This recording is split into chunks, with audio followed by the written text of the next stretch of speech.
മത്തായി 16:15-28 വരെ. നിങ്ങളോ എന്നെ ആർ എന്ന് പറയുന്നു എന്ന് അവൻ ചോദിച്ചതിന് ശിമോൻ പത്രോസ്, നീ ജീവനുള്ള യേശുവിൻ്റെ പുത്രനായ ക്രിസ്തു എന്നുത്തരം പറഞ്ഞു.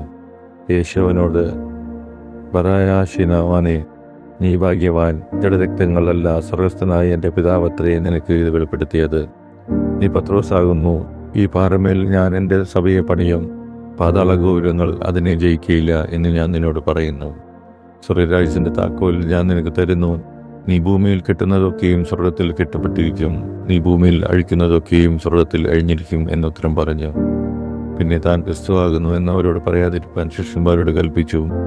അന്നു മുതൽ യേശു താൻ യെരൂശലേമിൽ ചെന്നിട്ട് മൂപ്പന്മാർ, മഹാപുരോഹിതന്മാർ, ശാസ്ത്രിമാർ എന്നിവരാൽ പലതും സഹിച്ചു കൊല്ലപ്പെടുകയും 3-ാം നാൾ എഴുന്നേൽക്കുകയും വേണ്ടത് എന്ന് ശിഷ്യന്മാരോട് പ്രസ്താവിച്ചു തുടങ്ങി. പത്രോസ് അവനെ വേറിട്ട് കൊണ്ടുപോയി, കർത്താവേ, അത് അരുതേ, നിനക്ക് ഞാൻ അങ്ങനെ ഭവിക്കരുതേ എന്ന് ശാസിച്ചു തുടങ്ങി. അവനോ തിരിഞ്ഞ് പത്രോസിനോട്, സാത്താനെ, എന്നെ വിട്ടുപോ, നീ എനിക്ക് ഇടർച്ചയാകുന്നു, നീ ദൈവത്തിൻ്റെതല്ല മനുഷ്യരുടേതത്രേ കരുതുന്നത് എന്ന് പറഞ്ഞു. പിന്നെ യേശു ശിഷ്യന്മാരോട് പറഞ്ഞത്, ഒരുത്തൻ എൻ്റെ പിന്നാലെ വരുവാൻ ഇച്ഛിച്ചാൽ തന്നെ ത്യജിച്ച് തൻ്റെ ക്രൂശ് എടുത്ത് എന്നെ അനുഗമിക്കട്ടെ. ആരെങ്കിലും തൻ്റെ ജീവനെ രക്ഷിപ്പാൻ ഇച്ഛിച്ചാൽ അതിനെ കളയും.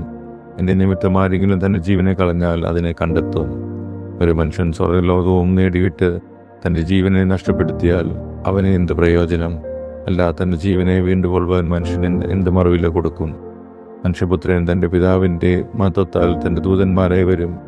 അപ്പോൾ അവൻ ഓരോരുത്തരും അവനവന് പ്രവൃത്തിക്കത്തക്കവണ്ണം പകരം നൽകും.